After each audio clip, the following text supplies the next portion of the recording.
So how important is a workshop like this in actually understanding or bringing together the worlds of research, science, technology, and operations, and sort of translating this into the world of air traffic control, some of the things that we're discovering today?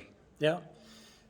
As I mentioned in my introduction of the presentation, the intention of the presentation we made together with my colleagues was to address research units, developers, industry, because they are the ones who are supporting us as ANSP in doing our job.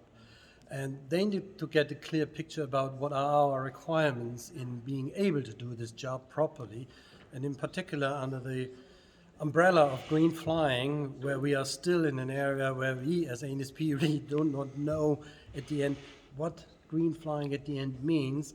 We need to convey our knowledge to those colleagues who can help us to get the frame settled that we are at the end able to provide and to serve as a green flying concept. When you say we don't know what green flying is, can you just tell me about, I mean, it seems obvious what green flying is, so why don't we know? Let's say we know in general what the aspects of achieving a green flying is: reducing of CO2, avoiding of cirrus, and so on. These are the, let's say, general aspects, and there's no question about. For us as ANSP, there's, let's say, a legal framework we are working in, and we have a legal framework how to handle flights from A to B, how to separate aircraft, how to allocate flight levels, and all this kind of stuff. And we also have a certain framework if you talk about noise abatement.